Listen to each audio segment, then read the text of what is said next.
sila, tapos ganito yan, ganyan yan. Alam niyo ba ganito, gano'n, gano'n. Nakita niyo ba si Speaker Martin Romualdez na lumabas sa kahit anong interview at nagmamarites ng ganyan, nanirang puri? Wala kayong makikita na ginawa ni speaker 'yan. Wala kayong makikita kahit isa na si Speaker Martin ay lumabas sa isang interview at nanirang puri. Pero si Nukring wala siyang ginawa noon pa, kundi sirain, siraan ng siraan si Speaker Martin. Grabe ang kaniyang pagkainggit kay Speaker Martin Romualdez.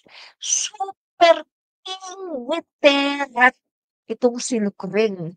Napakainggitera ni Nukring. Kung titingnan mo mga kaibigan, 'di ba sinasabi niya gusto daw magpresidente ni Martin Romualdez.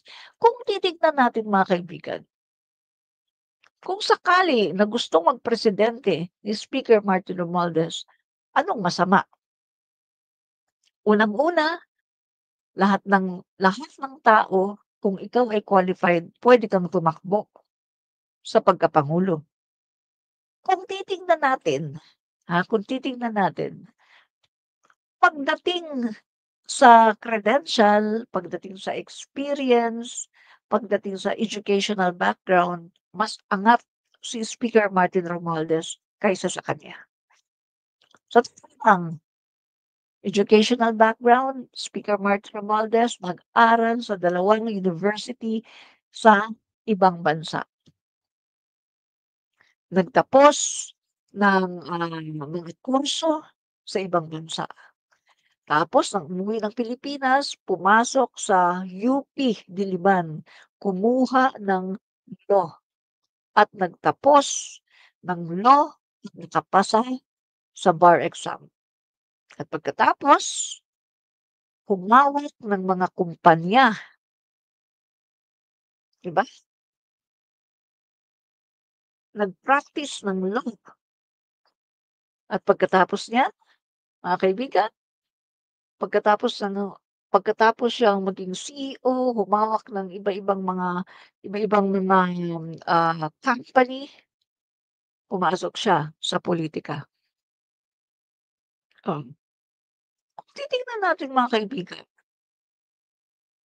mas qualified nga si Speaker Martin Romualdez kaysa sa kanya. Tingnan niyo naman mga kaibigan, yung mga ginagawa ni Speaker Martin Romualdez, mga significant talaga, mga mahahalaga. Pero siya wala, wala siyang ambag. Alam niyo ba ginagawa lang niya sa bansa natin, mga kaibigan? Parang paninira, panggulo. Siya lang ang nanggugulo. Ang mga Duterte na ito ay nanggugulo. Puro panggulo ang ginagawa nila, 'di ba?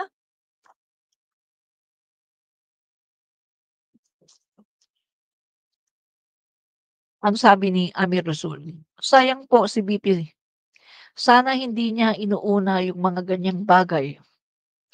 Maging inspirasyon po sana natin siya lalo na sa mga Pilipino para naman maipagmalaki ko siya na ayan ang BP namin may respeto."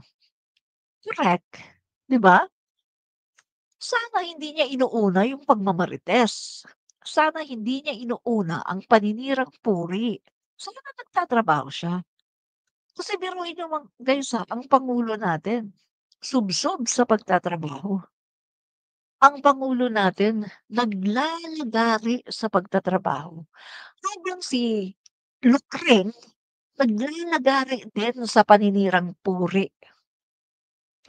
Kung ang pangulo natin naglalagari sa pagtatrabaho, ginagawa ang lahat para mapaangat ang buhay ng mga Pilipino, si Lutring naman naglalagari din sa paninirang puri. Halos hindi na natutulog sa kaiisip kung paano niya sisirain si PBBM at ang Marcos administration. Halos hindi na siya natutulog sa pag-iisip kung paano niya sisirain ang gobyerno at ang ating pangulo.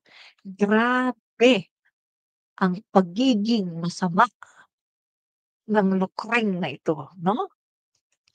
Napakabuti po ni Speaker Martin Romualdez, Ma'am Admin Rich, marespeto sa kapwa at magalang po talaga. At magalang talaga, 'no, si Speaker Martin Romualdez, 'no? Itong si Lukreng mga kaibigan, kitang-kita mo kay Lukreng yung kaniyang yung kaniyang pagkainggit, 'no? Kaya siya ganyan mga kaibigan kasi super inggit siya, 'no, inggit na inggit itong si Lucreng, 'no, inggit na inggit si Lucreng dito kay Speaker Martin Romualdez. Kasi si Speaker Martin Romualdez mga kaibigan ay bukod sa siya ay, ah, bukod sa siya ay matalino, napakabait, ay mga kaibigan nakapag-aral 'yan 'no sa dalawang university sa ibang bansa. At hindi lang po iisa ang kanyang kurso, mga kaibigan. Siya po ay nagtapos ng sa pagkakatanda ko 3 ang kanyang kurso na natapos 'no, sa pagkakatanda ko mga kaibigan. So, si Speaker Martin Romualdez ay hindi po basta-basta. Siya po ay talagang qualified na maging presidente. Kaya nga sinasabi ko mga kaibigan, kung sakali na talagang gusto ni Speaker Martin Romualdez na maging presidente, anong masama? Gusto niya walang tatakbo? Gusto niya walang ibang maghahangad na magpresidente? Gusto niya siya lang? Napaka-selfish naman ng babaeng ito. Eh, sabi niya 'di ba si Speaker Martin wala daw kalaban palagi sa Leyte, hindi daw dumadalo sa, wala daw contest kasi daw, ah pinapa-tsugi daw, pinapa-kidnap o anong sinabi ng mga naging kalaban ni Speaker Martin sa Leyte? Anong sinabi nila? Hindi daw totoo. Lahat ng mga sinasabi ni Lucring hindi daw totoo 'yan. Dahil wala daw nanginidnap sa dahil sa pulitika, hindi daw totoo na nagvo-vote buying, wala daw